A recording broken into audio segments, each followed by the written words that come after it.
I'm a child of light. I'm good, I'm good. Release the dark to bright. Find the timeline, correct to true. Detect, release, reveal the light that's you.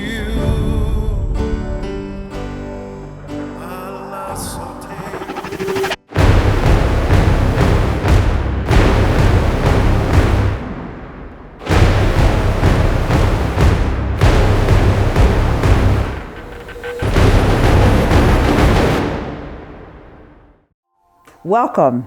Thank you for returning.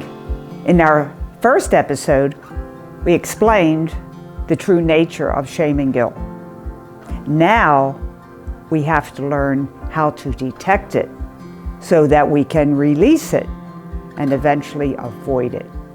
We need to know our enemy. The more we know about shame guilt, the wiser we become. Our new approach to shame guilt resolution is detection, release, and avoidance. This episode is all about step 1, detection. Detection of shame guilt tactics is most valuable because otherwise, how can we avoid them? The more that we can recognize shame guilt behaviors, the stronger our avoidance will be. The reason that this new approach to resolving shame guilt is effective because we do not separate shame and guilt. Shame, guilt is an energy. Shame's in the unconscious mind, guilt is in the conscious mind. It's the same energy, but to separate it causes a separation within us, and we, instead of dissolving or working with shame guilt, we have a debate. Oh, shame is bad, guilt is good. We lose our focus. Shame, guilt is a energy, and that's why we can release it. You will never get rid of guilt until you release the shame that's causing the guilt. The secret is shame guilt has one flaw. It dissolves in detection. So we need to unlock the shame guilt secret tactics. Abuse is probably the most prevalent shame guilt behavior. It's the most controlling behavior. Physical abuse, beating, emotional abuse, you're just really not good enough. One we don't really realize is procrastination. Procrastination is a sign of shame guilt abusing yourself, delaying what you know to do because you're not good enough. When you see procrastination as a shame guilt tactic, you can remedy it. Belittling. In order for someone to feel better about themselves, they will make you lesser than, such as, you probably won't be able to do that. Oh, this is for someone that has a higher education, etc. Begging or nagging is a way we abuse ourselves with shame guilt. We beg to a person we feel is more powerful or more valuable than us. Begging makes us a shame guilt victim. We feel not good enough to accomplish our goal. An empowered behavior to begging is to take charge. Make a compromise or make a deal. Denial is a way we shame guilt ourselves, that we're not good enough or smart enough or confident enough to handle our own situation. Denial is a form of escape. Denial can be used for a situation that we're not ready to intellectually or emotionally handle. Let's say a death of someone. We really can't comprehend that and process it. But long-term denial is an abuse of self.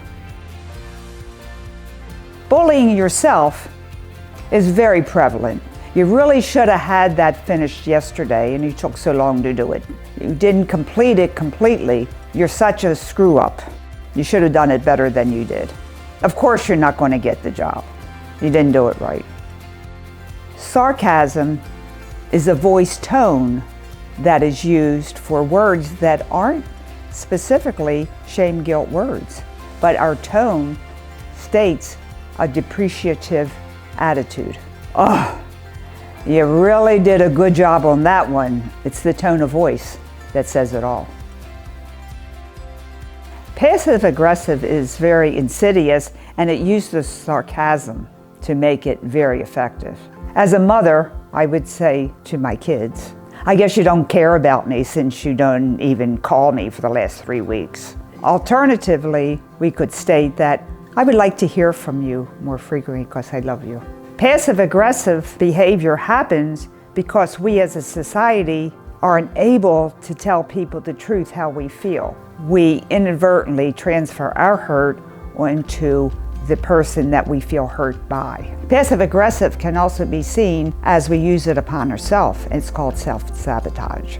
When we know something is bad for us, but we do it anyway, such as staying up all night or doing something that's not healthy for us.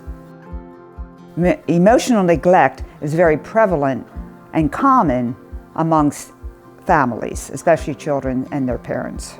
An example would be a child coming home from school and saying to their parents, I'm very, very sad because my friend's cat died today and we played with the cat every day and I'm really sad, Mom. And Mom would say, it's only a cat.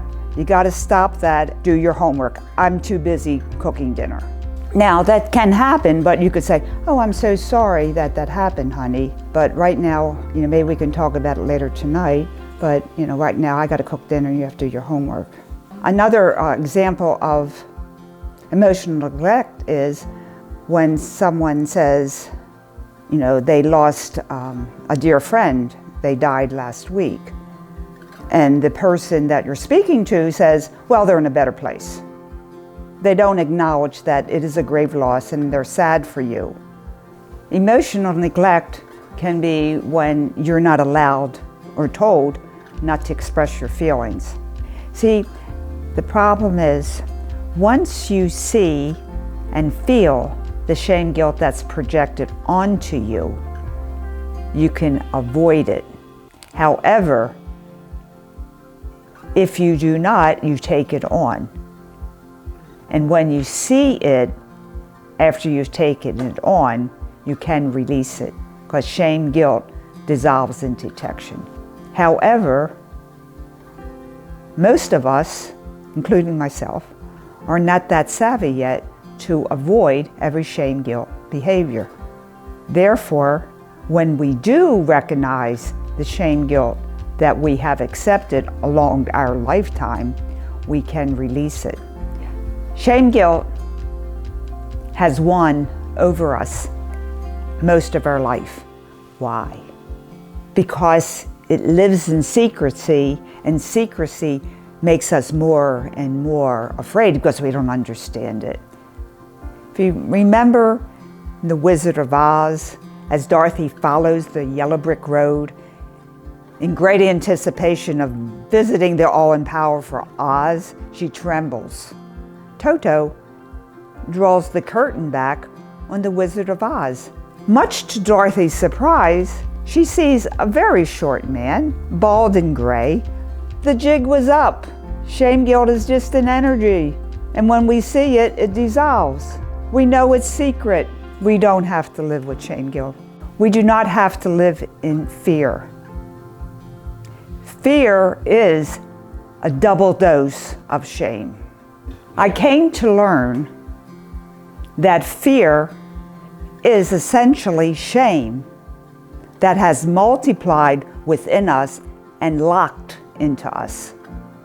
It locks its presence into us and feels inescapable. However, we know shame dissolves in detection. So when we feel the constraints of fear, we say, shame, you're not welcome here. One time doing a session with a client, I sensed shame in layers upon him. I saw in front of him, around his heart, was a lock that presented itself in shame. I came to learn that fear was shame locked within us. Fear is seen as a protective emotion in animals and humans. The problem is, however, fear puts our mind in a state of confusion because fear comes from the same guilt energy. Fear is anxiety, horror, fright, and panic, which are all negative. Fear leads us into dangerous rage, guilt, suicide, and abuse of self. Without the shame guilt energy, we have our own innate mental awareness of confidence and wisdom for decisions. Guilt is also sourced from the shame guilt energy and keeps us in confusion. Use clarity, not guilt, to make the proper decisions by replacing the word guilt with regret or remorse. Regret and remorse can help us go forward into the healing of reform and apology.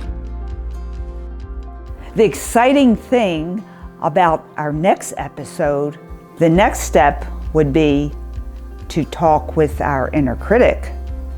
Our inner critic is crucial to resolving, avoiding, and recognizing shame guilt behaviors. And I will show you how to do that. Yes, my inner critic is going to talk with me. I'm good, I'm a child of light. I'm good, release the dark to bright. Find the timeline, correct to true. Detect, release, reveal the light that's you. Alla sote, e tenere pero, e se ne vedano por esse, ovo no pere, curo todo so por esse pi.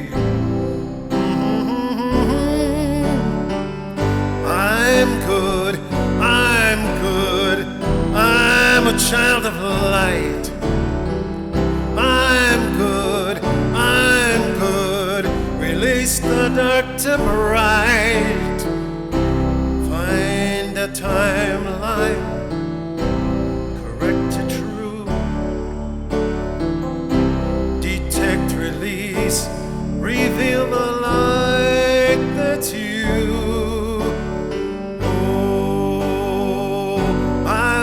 Be more. I wanna be more. I wanna be more.